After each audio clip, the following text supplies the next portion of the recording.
attack. He just kind of sat there and watched. Old saying, there's three types of people in the world.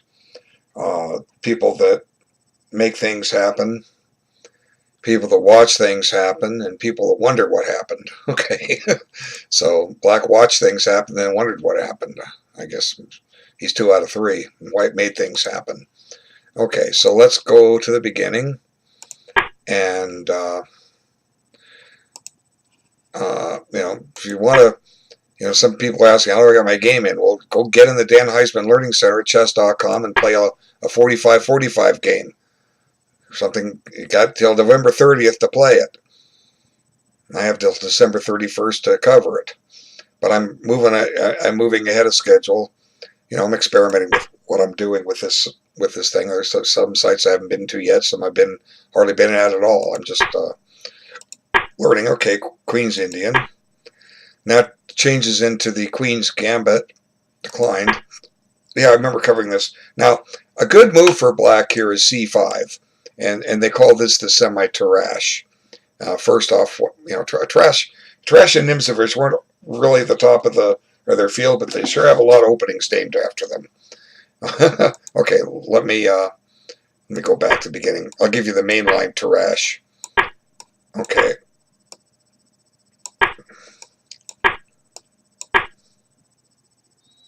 No, not that. I'm sorry. It's this right away.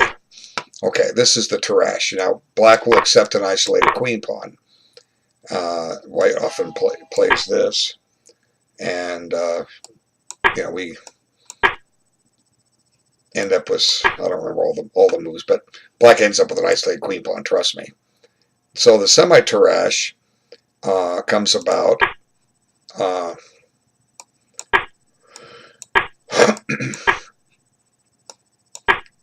If White chooses to bring this knight here. Now, it transposed the way it went. Now, the semi-Tarrasch is to play here.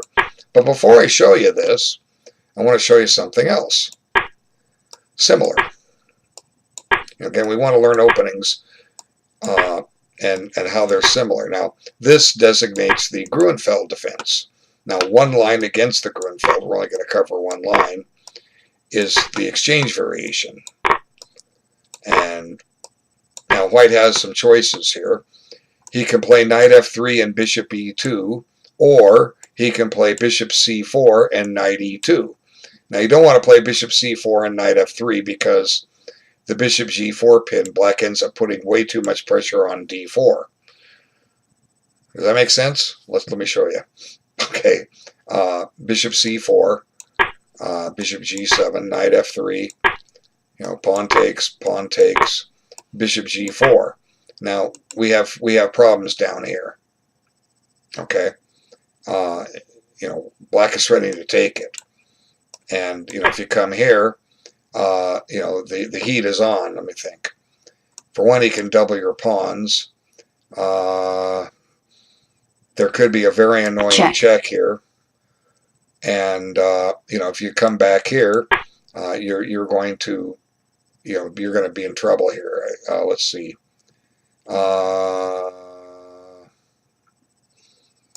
Let's go gain a tempo on the bishop, and let's see. Might have a trick here. Check. I don't remember all this analysis. Check. Let's see. Here's White's trick. But you get to look at all this up. I don't remember all the theory.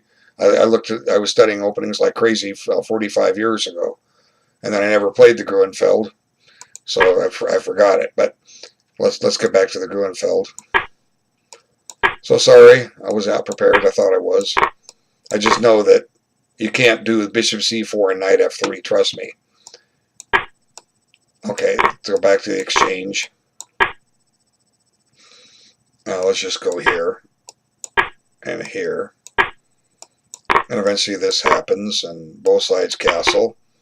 And, White has a nice pawn setter. Black has a outside pawn majority. The game is considered about even. Okay, so meanwhile, back to where we were. I'll just get to the semi-Tarrasch through the game. So the semi-Tarrasch says play here. Now, once again, we have the exchange variation. Similar to the Gruenfeld, the difference is what? The difference is those two pawns. So, okay. Now back in 1972, I knew the main line here. I'd learned it, and I didn't remember an improvement for black. I'm going to talk about the improvement in a minute. But I'd learned this in 72, and I around Labor Day 1972, future Grandmaster Larry Christensen gave us time. Well, we used to play in the same club when we were in high school, and I got crushed. Well, he was 2,200. I was unrated, soon to be 1,400 something. But the old line was check. Here, takes, check. Takes, castles, bishop comes here, knight comes out, castles, and we have a fight on our hands. But eventually, white gets this d5 move in, and that d5 pawn just is it's crushing, okay, to say the least. And Larry cleaned me up. I did beat him a few times at Blitz, but and I drew him in a simul in '82 when he was on his way to the interzonal. I got a draw against him in a simul. Maybe I'll show that game someday. But anyway, good guy. He's in Boston, Massachusetts now. I run into him every now and then here in Las Vegas. Okay, so back also in 72, just a few months before, a couple of months before that game, I couldn't tell you the exact date. I know that in early August, this is the Fischer-Spassky match, early August of 72, I was down in San Diego playing in a tournament, and it was during the 11th game of the match. That's one of the two that Spassky won over the board. Spassky won the first game. He won the 11th game. He won the second game on a forfeit, but he didn't win another game. There were a number of draws, and Fischer won several. But anyway, to make a long story short, I'm pretty sure it was the 7th game. Fischer didn't play bishop b4 check. He reached this position. He didn't play this. He played knight c6. Okay, and then Spassky innocently played bishop c4, which everything I've shown you says that's what's to do. Now, I didn't remember this when I played Christensen, but Fischer uncorked a novelty here. What's a novelty? It's a new move that hasn't been played before. Something Fischer come up with, and it makes total sense. And when I show this to people, if you saw this when I broadcast this the other day, maybe you know it. But black to play and play a move it sure looks like he can't play. So what kind of moves can't black play? Well, let's see. That's when he can't play, and I'll give you a hint. That's not it, okay? That just gives away a free queen, okay? So let's have some fun. These don't make sense. It's not one of those, and it's not this, and it's not the check. We can eliminate because he didn't do the check. So I'll get rid of the arrows. So I'll give you a hint. It's a pawn move. I'll see if you can find it. Okay, can you find it? Give you about a minute here. See if you can find it. Okay. Okay, did you consider this move? That throws away a pawn. Well, it sure looks like a move he can't play, but I promise you that wasn't it. Okay.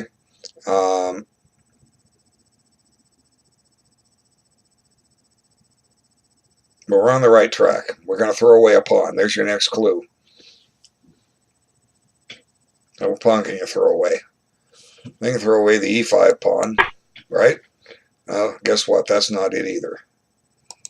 So we're running out of pawns to throw away. So I think you found it now. Here it is. Hello, black says to white, have a pawn. But guess what? White can't take it because he's going to lose his bishop. Check. Bang. So surprisingly, as far as I recall it, nobody had ever thought of knight c6 and answer bishop c4 with b5.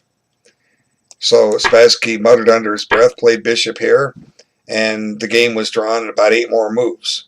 So Fischer got his draw with black and went on to win the match. So if you have this option to play this semi-Tarrasch, it's a very good opening for black. Okay, I've had a number of wins from the black side with this. I had a really interesting one back in 1982 against a 2100 player out at the Riverside Chess Club. That was a fun game. Okay, so black chooses to play c6 here, which is totally playable. Turns it into a Slav defense, but c5 was more fun. Okay, so they're just developing. And now this is risky. Anytime you opposite side castle, there's a risk entailed. Because you're basically saying, I'm going to throw my, on the opposite side of my king, I'm going to advance my pawns and try to checkmate your king.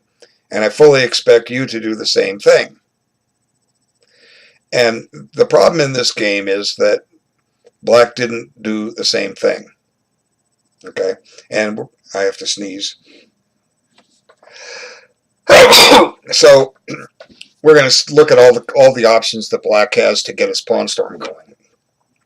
The first one is right now. For instance, black could take this. I'm not saying this is the best move. I'm just giving an illustration. And he gains the tempo on the bishop, and he's got his pawn storm going. But strategically, if this is a great idea, maybe it's a good idea to wait. Okay. What if black, for instance, played a5? All right.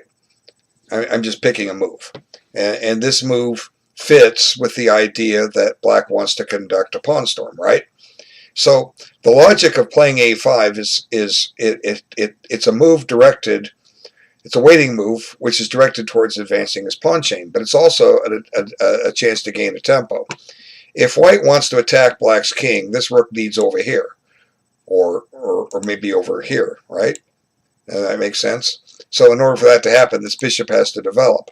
So suppose white develops his bishop.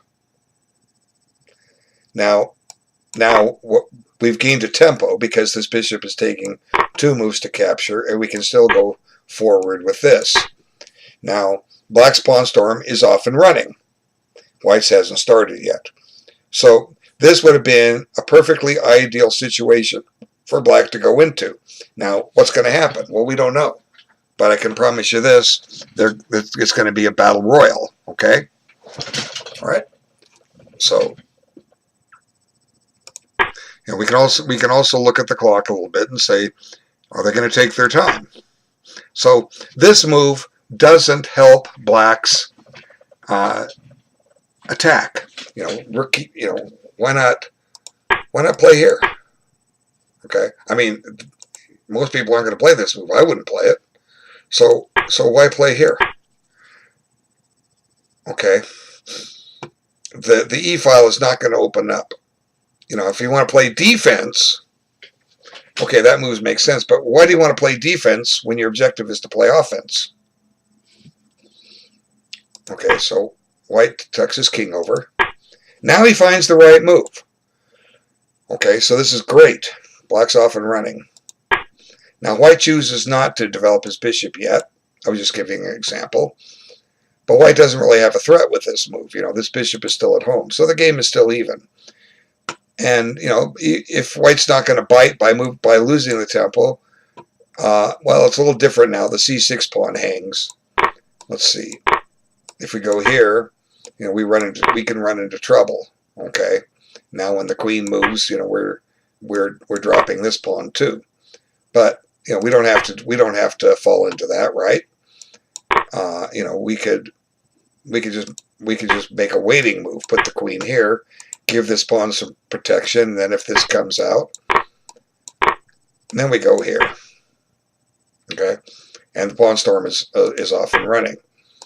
So he chooses to take, ignoring his attack, and now he sends the knight after this pawn. And white protects it. Now black could probably play queen c7 here. I remember looking at this. And he might just very well win that pawn. So this is the wrong way. You know, he hasn't played his pawn storm correctly, but I'm not certain if white can hold that pawn. You know, he can play bishop d3 and attack this. You know, I analyzed this the other day as a fresh look. So h6. You know, you're not going to save this pawn. That's the point. So, but here, let's look at how long did he take on bishop g5. Well, he took his time. So, you know, like I say, when I tell my students I work with, I don't care if you play a bad move if you took your time. We'll help you find the right move, okay? So, h3, he comes back. And, you know, white's pawn storm is off and running, and this even helps white's pawn storm. It adds, you know, he's added his d pawn to the pawn storm. Now he's got his remaining e pawn a little closer. And where's black's? Now he can't play pawn takes because his queen hangs. So he sends his queen over this direction. Now, why? Here's your target. You're a little far removed. Now there's the threat down here. He covers it. And white seals things off on the queen side. But, you know, black still needs to start his pawn storm. And white's starting to fall behind in time here. So here comes a critical phase. Now sometimes when you play a game, this will happen. Your opponent will spend a lot of time. And, oh, we got some comments in here. Let's see. I'm sorry. I like a5 mark and a5. Well, he can do c5, but you're still going to, you know, black can still get his pawn storm running. Okay. So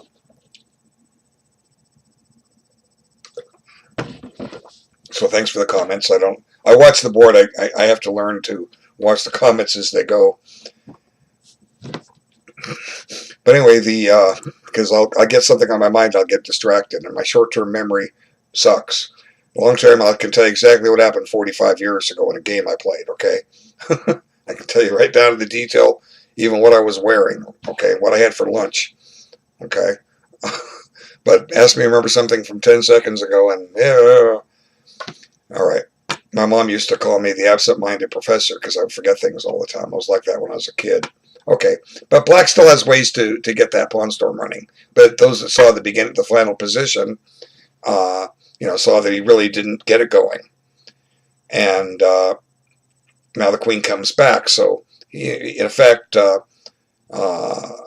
black has given white 2 free moves. Okay, so now back, and here we go. Now we're making some progress.